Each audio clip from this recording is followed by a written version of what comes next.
Hey everybody, I'm Alana, aka Mrs. Reaper. I'm here in beautiful Nihiwatu, Indonesia. You guys send in your questions. I'm here with Reaper himself, and we're gonna answer them.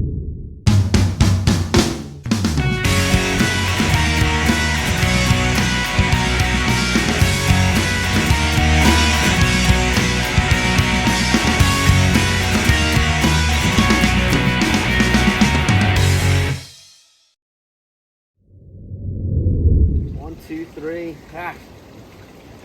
And look who we have, Reaper himself. In the flesh, baby. In the Cheers, flesh. everyone. Here Cheers, in cheers. Indonesia. Beautiful Nihiwatu. Oh Y'all, my this God. resort is unbelievable. I've surfed every day. Today was the first Every real day. lull in the swell. Well, we didn't get big swell, but I've been surfing every day. It's been pretty unreal. What about you? What do you think so This far place this trip? is amazing. I mean, How about the trip in general? You been having a the good trip time in or what? general, I've been having a great time. I Right? cannot, no complaints for me. Relaxed, right? Relaxed. Nice and relaxed. I'm and in the sun. we're beautiful officially location. melted in, right? Oh yeah. This has Wiping the been, grime off the states in the Northeast. yeah, the furthest we've ever traveled in Yeah. the world. Yeah. But it's been pretty amazing. So what do you got for me? Well, I got lots of questions for you. All right. All your fans' burning questions. I'm here to answer them. Let's hear what we got. So again, y'all, I've not seen these questions. Alana, y'all were nice enough to send some questions. I really appreciate it. I haven't looked at them yet. Alana's gonna read them now, and we'll get my honest answer. I'm pretty excited. So I got my second Coca-Cola a day. We'll be getting our Coke counts up here. All right, so the first question we have is from sterner316@gmail.com. You mentioned that you might be looking at a larger center console. What size and make would you be looking at? Would this replace the Ooh. big and small bit? Oh, that's a great question. Who's Sterner? This is Sterner316. That is a great question. So every now and then I do throw around the idea of consolidating into one boat. So yes, we would sell the 43 Ocean, and we'd sell the 23 Contender or 25 Contender, and I would get one boat probably in the 32 to 36 foot, 38 foot center console range, and it would be a yellowfin, a Contender, maybe a regulator, something to that effect. But leading would be yellowfin. Oh, Cape Horn. We loved the 36 Cape Horn at the boat show. Yeah, That was that was unbelievable. really nice, The 36 Cape Horn. The 31T Cape Horn was amazing, and I think they made a 33 or a 34. And then obviously the Contender, they make the 36. I would love the 36. And then the 34 yellowfin. Something like that. But I have to wrap my brain first around running a center console to the canyon as my only boat. I've never done it. I don't think I've ever been in the canyon in a center console. No, first I've ever been is like the hot dog. This year, me and Zach are going to make it happen though. We're going to take the Contender to the canyon on the right day. And I'm going to fish with Tom Sr. a bit on his 31 Cape Horn and run a trip to the canyon and back. Oh, we ran his boat all the way up to Triple Wreck. So I've been pretty far, but not to the canyon yet. And see if I like it. There were a bunch of trips this summer, this past tuna season. I told Zach, we would have had to turn around if we were in a center console. We would have been soaked, pounded, and done by the time we got there. So, I don't know, but that would be it. Okay. Is that a Great. good answer? That was a great answer. Yes, Huh. yes. All right, cool. Yeah. Oh, just on So we will see. We will see. On another note, the second most popular question that we had was, do you charter? Oh, no, you're not a charter, y'all. I do not charter. I just fish a lot. When I first started the YouTube channel, Zach and I were like maniacs. We fished all the time. I put out, I think, a lot of videos, and it seemed like we ran a charter because we just fished so much. But no, I do not charter. I've never ran a single trip asking for money. Everyone you see is close friends or family or is vouched for by my crew. So I fish with a very tight-knit group. I'm trying to expand it a little bit, but no, I do not charter. So yeah. There's a couple I'm going to skip, come back to. Okay. The next one we have is from huntfish12@yahoo.com. So he started out with some very, very nice comments, and he wanted to say, thanks for the awesome family-friendly content on YouTube. We appreciate how in tune, down to earth, and informative you are with your subscribers. The whole family really enjoys the videos. Keep Wow. Oh, that's He also so cool. had some recommendations for some more videos. So I'll let you read that later. All right, cool. Awesome. But Thank his you. question, or thanks for the kind words. That's amazing.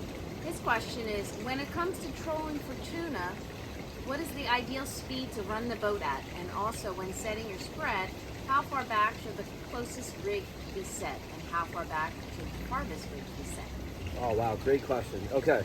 So the most important part about trolling speed, it's not about a number all the time. It's more important how the spread looks. All right. So every boat is going to troll different, and you're also going to troll different speeds and different wind speeds. You're going to troll different going up and down sea.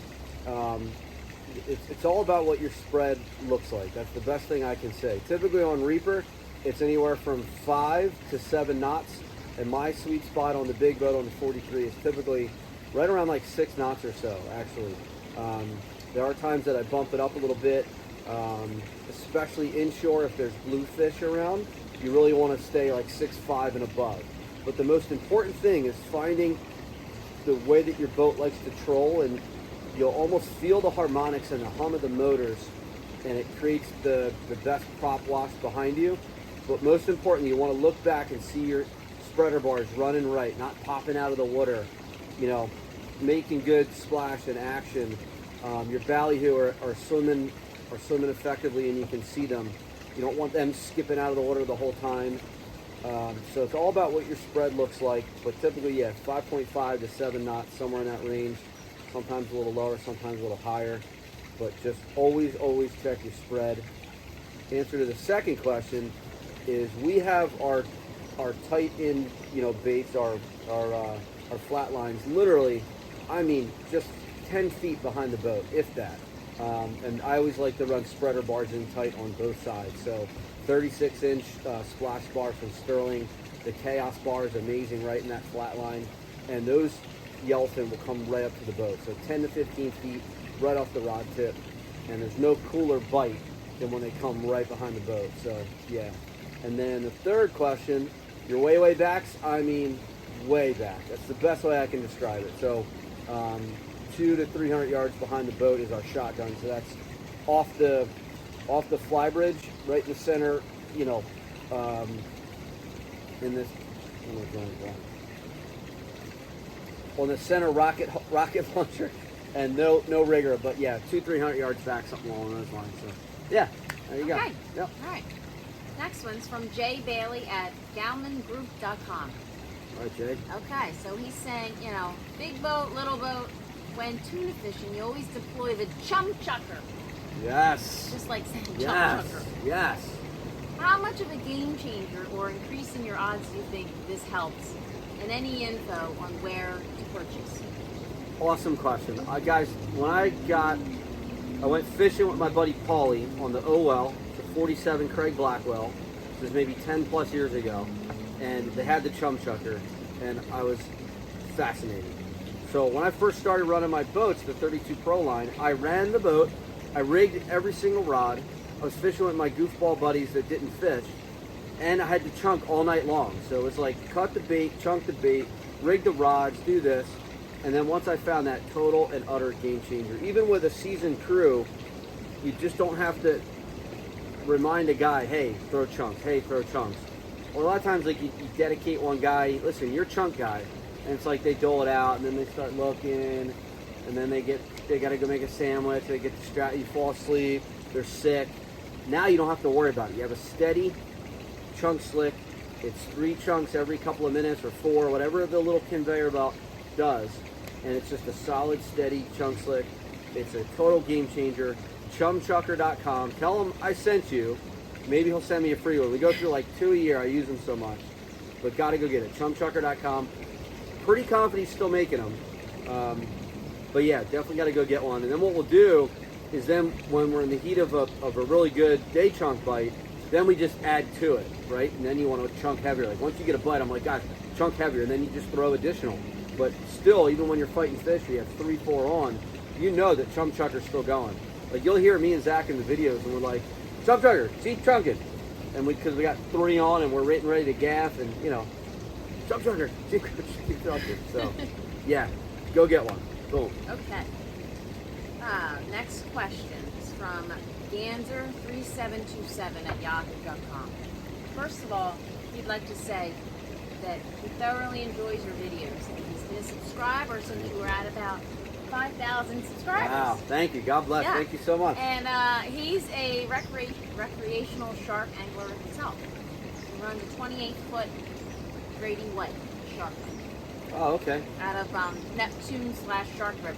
I don't. Hopefully, I see you out there. Unfortunately, no more Makos. That's He's given a little bit more insight, but I'll let you read that later. awesome. So, Okay, cool. his question is, now I'm laughing at the question. Guys, also, how awesome does Mrs. Reaper look right now? I mean, oh my goodness, she's gonna steal the show. Wow. Thanks, honey.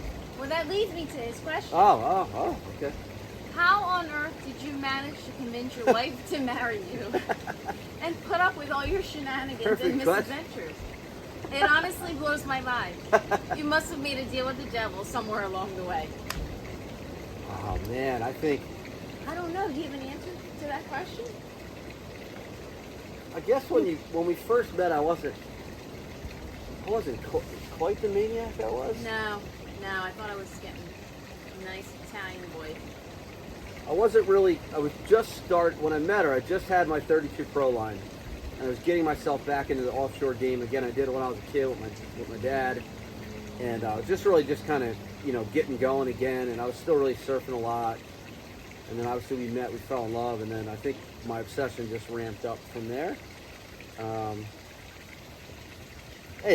mean, not to sound too cliched, it really didn't matter. It was love at first sight. We got lucky. Love it for you. Yeah, we just got lucky. Yeah, I'm just blessed. I think also too though, it's what's nice though is that I'm out tuna fishing with my friends. I'm out striper fishing. I'm out fluking. I'm not out gambling. I'm not out drinking. I'm not out till 4 in the morning doing bad stuff. Right? Well, we have a lot in common. We have the same thoughts on a lot of different things. You know what I mean? Yeah. I just got really lucky. Yeah. And you have your fun too. Yeah. You have your fun too. Yeah. And then we traveled, and then once I put the boats away, we travel in the winter. We get to spend time that way. So yeah, I just got really, really lucky. Yeah. But if you treat them kindly and respectfully, right? We both hit the jackpot. Yeah, we both scored. Yeah. So. Yep. All right. Next question's from fe203metalworks@gmail.com. Metalworks. Ooh. Metalworks. Ooh. Team Good Old Days Oh, okay. is the name. I feel like I've seen that name before. Well, they're Pretty fishing sure. a 22-foot Maycraft. Okay. Okay? Where are you guys out of? I feel like I've seen that boat. I might be making that up, but 22 Maycraft, Good Old Days. On the lower Chesapeake. Definitely not then. Okay. I don't think I make it down that way. All right. Anyway, he says, great videos. Keep up the good work. Thank you. Will do. Yeah. Question is, when targeting inshore/midshore bluefin, what temperature do you look for? Or what do you look for as starting? Okay. So bluefin are really cool. And I just listened to a neat podcast, and Mark de Blasio, who's the best tuna fisherman on the Northeast, was on it. He was talking about bluefin, and he just made a really neat comment. They have no boundaries. It's so cool. Like, they'll bite in 40-degree brown ugly water, or 75-degree water, 80-degree water off Bimini. Like, Really? There used to be I a didn't know that. huge fishery for them down in the Bahamas. Like, these fish are machines. They're so amazing. That being said, off New Jersey and Delaware for that matter, and Maryland, typically it's that late June, early July where we start seeing them. I kind of find like low to mid 60s is where we really start looking. But more importantly, especially off southern New Jersey, when I'm looking for them, it's really more about bait. And when that bait sets up on the lumps, and then once that bait sets up on the lumps, are the tuna there that season. Like, a lot of my lumps, sometimes the bait will be there, but the tuna just never show up. They're up in North Jersey or they stay down south. But the most important thing is bait, and I'll start looking, late May, early to mid-June in like the 60s. I hooked that giant bluefin last year right off South Jersey, 38 miles, That was in like 66, 67, I want to say, and that was I think the second or third week of June. So I'll be in that general area looking again. But for me, it's the best is typically the first week or two of July off southern New Jersey. And then in years past, when you guys had that great bite down at Hot Dog and 19 Fathoms and Massey's on Bluefin, I mean, that was like, it started in June and you had that inshore troll bite and then it would transition to chunking, but now it's more down there, it's almost all just yellowfin anymore. It's kind of sad, but yeah, so hope that helps. Yeah. All right, next question is from AutoChristopher@gmail.com. Okay. He really likes the Q&A idea and he hopes that we both have a great trip. Yeah. Thanks, Otto. It's been wonderful, man. It's been wonderful. So this kind of goes back to, I think, one of the first questions I asked. Okay. I know you mentioned in previous videos about selling the 43-foot ocean and getting into a larger center console. What center console are you looking at in particular, and do you think you will still do as many overnight canyon trips as you typically do on the ocean?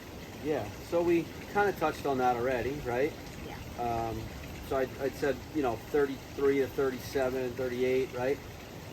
But definitely wouldn't do the overnighters, I don't think, at all, really. I mean, No, you're not. You don't have any yeah. shelter, right? I would still do them. I'm up all night anyway. It's not like I go down and go to sleep. Very rarely do I, but it's nice for the guys to be able to, I mean, we do overnighters. It's awesome. I mean, we make dinner, we put on a movie, we put out a couple shark rods. You mostly just relax. Unless I know there's a good chunk bite, then I'm fishing like a maniac all night. But yeah, I mean, it brings up a good point. It's one of the reasons I'm hesitant. The overnighters are just so fun. It's so relaxing. It's enjoyable. And then when there's swords mixed in with tuna, then at night we sword fish all night. And I mean, God, a couple of years ago, we do so many swords. It was so fun. So I would still do it. I think Zach would still do it. Maybe, I don't know. I spoiled the guys so much. So yeah, it would definitely be less overnighters. But also one of the other reasons that I'm thinking of selling is we don't really do that many anymore. It's so expensive to run these trips. But overnighters are so fun. And there hasn't been a good night chunk game consistently for years in a row in forever. This year was like an outlier. We never really got in on the night chunk, but I do have a really good chunk bite from October that I'm going to share at some point. It was the best fishing I've ever seen. So, hope that helps. Okay, Yeah. great. Donald Kern at Comcast.net. All right, Donald. Enjoy your channel, love your passion and authenticity that comes across in your videos. Thank you so much. Thank Nice you. comment. Thanks. So, this is a neat question. What do you think? Sorry, excuse me. What do you look for, or how do you decide if a wreck has potential when you are picking out a new wreck to fish? Ooh. That's interesting. It depends on the species. For cod, I want that wreck to come up as high as possible. I want it to look really dense on the finder, and the higher it comes up, the higher the profile, the better. So 10, 15, 20 feet on the higher pieces. The tog really like nice intact wrecks. My diver buddy has told me that, and I've found that as well. I fish like more obscure that I know are old, beat up wooden barges, and they just never are good for tog. They hold tog, they're just small. So I want a nice intact piece, again, 10, 15, 20 foot off the bottom, and a nice hard, dark red return. Mix that yellow in there. You can use your bottom lock on your finder, that will help sometimes. For fluke though, I actually like the lower profile broken up stuff. So 5 to 10 feet up, you won't really even mark a ton. And those are some of my better fluke spots.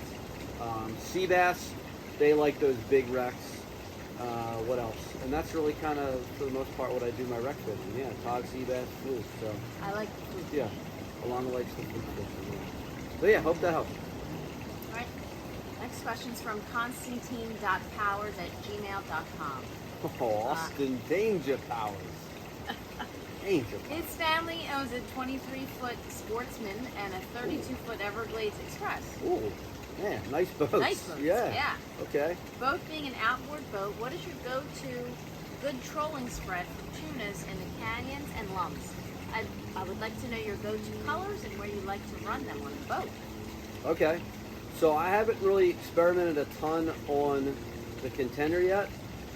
When I ran my Pro line, my 32 Pro line, so we would run, this was before the days of Y tracker, so I'm going to kind of change it to help you out with. So let's just say what I would do on the 23 contender, right? So I would run 2 rods up on my forward, so just upwards of the center console. I'd run those with 18-inch Sterling tackle Y trackers or the dial trackers. Get them way out, all right? From there, I'd probably run 2 ballyhoo right behind them, and then Y trackers that go just inside of that, and then I'd run 2 Sterling tackle splash bars in tight, and then I'd mix in the Crazy 8 Sterling tackle chain somewhere, and then I'd run a ballyhoo straight out the back. And it also depends on if you have riggers or not, but that's what I would do. I would do 2 Y trackers way out, then ballyhoo, then another pair of trackers in a little tighter, and then 2 splash bars in tight, ballyhoo straight out the middle, mix in a Crazy 8 chain or 2. Favorite colors, inshore for Bluefin, green and purple all the way. And then out in the canyon, green and purple still, mix in the zucchini. Occasionally I use white, but you cannot go wrong with green and purple. The Crazy 8 is really good with, he makes one with purple and zucchini and it staggers. And then every now and then they love purple all the way and then a zucchini stinger. So check that out as well. Yeah, and also I have an affiliate link with Sterling Tackle, so I'll provide the link below. If you go and click through that link and buy some of their gear, then I actually get a cut, and that goes right towards diesel fuel and me making y'all more videos. So, but this spring in fact, I'll promise you, Constantine, right? Yes. Constantine Power. Yes. I'm gonna make a video and I'll do a spread on the contender just for you. Yeah, we'll do that. There you go. Boom. Okay. Okay. Yep. Next question, I'm going to have to look closely at this. Okay. From Mike Staybile2000 at yahoo.com. So my Q&A question is for that June Canyon tuna fishing. When an eddy spins off the stream and there's a nice temp rate. Yeah. Can you give me some more details on techniques you use to troll up YFTs that time of year? Things like what temps, what side of the temp rate do you think produces better? What early season spread do you use? Perfect. Okay. Just any details Yeah. you think would be No, great successful. question. So June historically has been some of my favorite fishing for yellowfin tuna up here in the Northeast Canyon. So it's because you have those hard to find breaks. So what will happen is, right, the Gulf Stream runs south to north. It starts heading a little more east once you get off the Outer Banks, and then it runs this way, right, all the way up towards the Newfoundlands. But what will happen is those eddies come off, they spin clockwise, and then they start to move southwest. And when those eddies break off and they continuously get fed by the stream, and you'll see like a little filament that feeds the eddy, once it starts pushing southwest and it hits our 100 fathom line, and the closer it is to that 100 fathom line, the better. You know, I've chased them before early season where they're way out past 500 fathoms. They don't hold fish. Very rarely. They hold mahi and marlin. You want that eddy to get up to the 100 fathom line and push up the bank into 50 fathoms. But what you're going to find is that hard break. It's all the upwelling. It's all the chlorophyll is right there. All the phytoplankton, all the little bait there, and that's where those tuna want to be.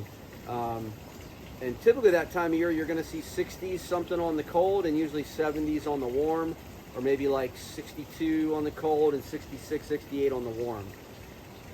So then what I'll do is right before I leave, so I'm following that eddy every day and I use rip charts, I use Terrafin, and I use Rutgers SST, and I kind of combine them.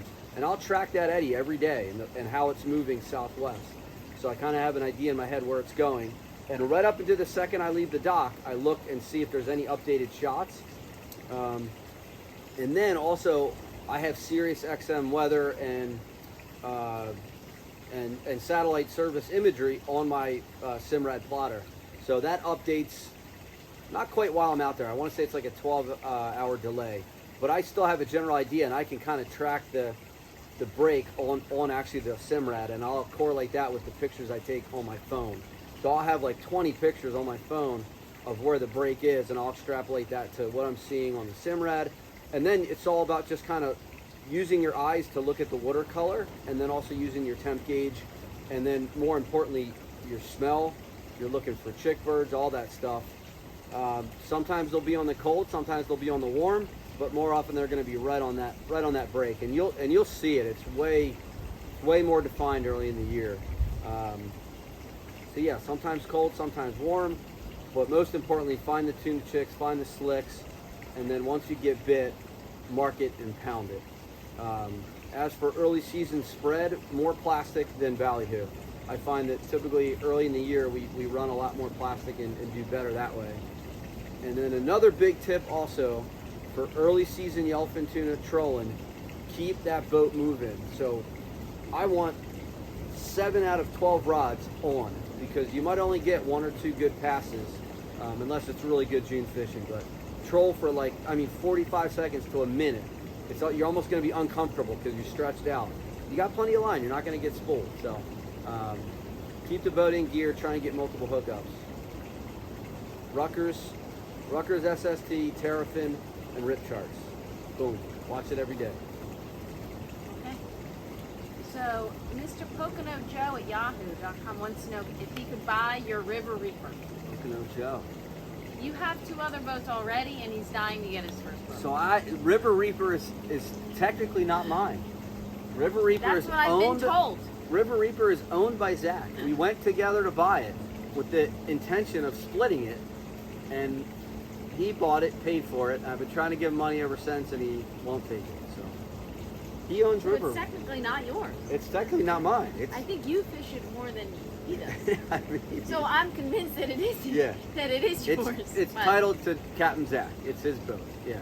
And no, we won't sell it anyway. We love that thing. It's so fun. That Suzuki, it's like, oh my God, it's perfect.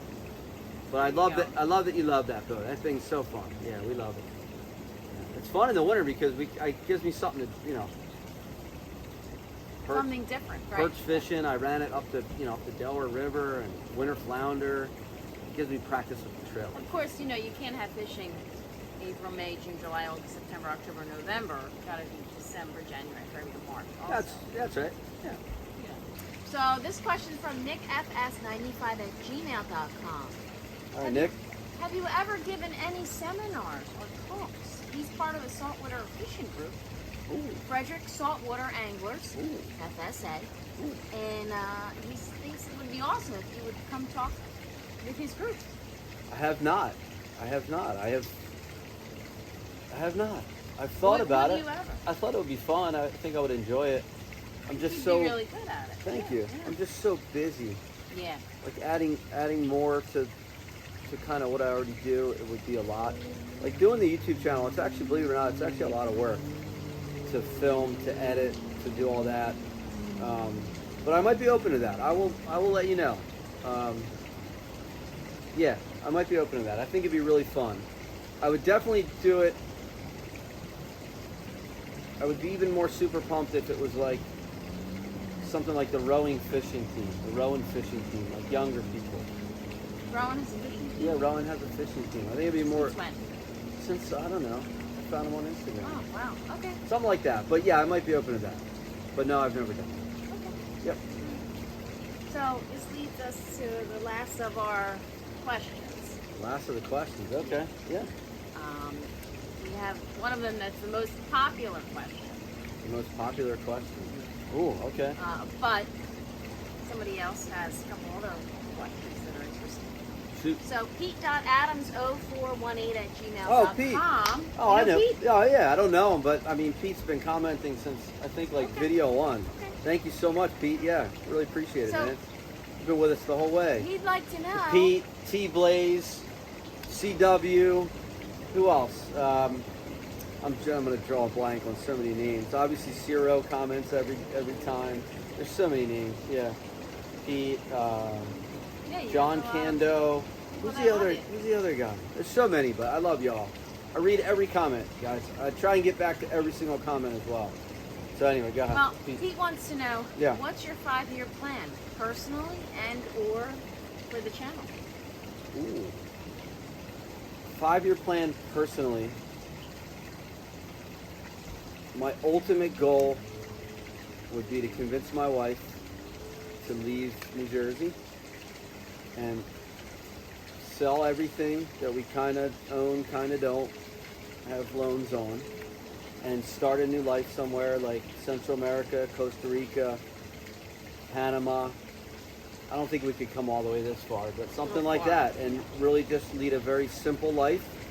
I would probably like trying commercial fish, and that leads to the second question. If I did that, I would really ramp up the filming for the YouTube. Like I would chronicle our move from the States to this more basic life, getting out of the rat race, commercial fishing for a living. I might do like some charters and just see what happens. I think it'd be really neat to do something like that, and I think there'd be a market for Alana and I to just be ourselves. And finally, I would tell people what I do for a living, because I know that's the number one question. Well, that is the number one right? question. I'd What finally do like you do for a living? tell people what I do for a living and how stressful it is and how much it's probably taken years off my life, and why I want to leave it and go lead a simpler life. And I think that would be a really neat like way to explode this channel. But if we don't do that, and I can't convince you, we'll stay in Brigantine with our kiddies. I'll do the best I can to keep the boats going and just keep tuna fishing and enjoying the Northeast when I can. I think that would be the plan. And we're going to keep making the YouTube videos. It's so fun, so enjoyable going through the footage. I mean, I even made one here in Indonesia. It's so fun just going through the footage. You relive the trip. I get to share it with y'all. And it's also really neat too, because even like someone commented before, and I've had this more than once, they said their father is 85 years old, can't get on a boat, and them going through my head mount on a tuna trip was like they were reliving the 80s, canyon chunking. So that's nice. pretty darn Very cool. nice comment. Yeah, so That is there you go, yeah. Yeah. We'll see. I'm trying to convince her. good. Listen, I told you about a couple months ago I was ready. Yeah, Like you were you were him in his home. I'm ready. It's a big leap. It's a big leap though. Number one priority is getting the kiddies there. It would be a big leap, yeah. The kiddies. So, yeah, well, they'll like it, yeah. So we'll see. They might. Yeah. Is that it? I think that's it for the questions. Okay. Yeah, I'm Cool. just going through, a lot of people had a lot of really nice comments. Okay. So, I mean, these are all saved in his email, so you can read them when he gets a chance. I think So- maybe just do the questions for now, right? Yeah. Yeah. Yeah. Yeah. Well, Cool. people kind of put their comment and then had a question. Yeah. So Beautiful. I didn't read all of them. Awesome. Well, guys, I hope you liked that. That was super fun for us, I think, actually. Yeah. Yeah, that was really enjoyable. You got to see the progression of my hair getting bigger. Yeah, bigger yeah, as well. yeah. So anyway, Alana and I are going to sign off. It's almost just about that time for happy hour. We walk right down there to what's called the Boathouse Bar. Popcorn. Alana gets a mixed drink. I have Mixed a Coke. drink. They have some skewers. Oh yeah, the skewers, beef and chicken and lamb Oh, skewers. so good. Ooh. And then tomorrow we're doing some silly spa safari. We did fish. We did fish. We did fish. Top water tuna. Not quite the desired tuna, but it was still top water tuna. We had a blast. I will share that. And then more surfing. And then we'll be home soon. As soon as I get home, the very next day I'll be in the village of the 43 getting her ready. And we'll be fishing very soon. Unfortunately, when I get back, I'll just be working every day. Same. I'll be working as well. But God bless y'all. I love you. Hit that like button, subscribe, smash that bell. I want this channel to grow. Little Dylan. Dylan is like the man now. Dylan, you are the man. He has surpassed me ×2. Little sucker. I'll see you guys. Okay. All right, let's get... What am I saying? What am I saying? Hey, everybody. I don't know. Alana and Maria. No, Alana, Maria, or Alana. I never say Alana. Say Alana, yeah. Hey, everybody, I'm Alana. Yeah. AKA Mrs. Reaper. Yeah. Action. Say something like, and oh, here he is. Yeah. Just do outfit. Out. Just do like bloopers. Oh, blooper. Yeah. Oh, yeah, Yeah. That's probably a good idea. Yeah. Anyway, And here he is. Okay. Look what I found. Okay. Oh, I just gotta lick that food. Simpson texts, not doing lunch today? Are you coming to lunch? I'm like, no. I need the questions first. What's that? I don't have the questions. You don't have the questions. We need the questions. You gotta pull the questions up. Gotta pull the questions out.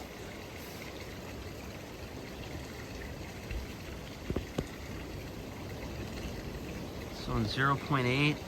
Let me just say, hold on. Hello.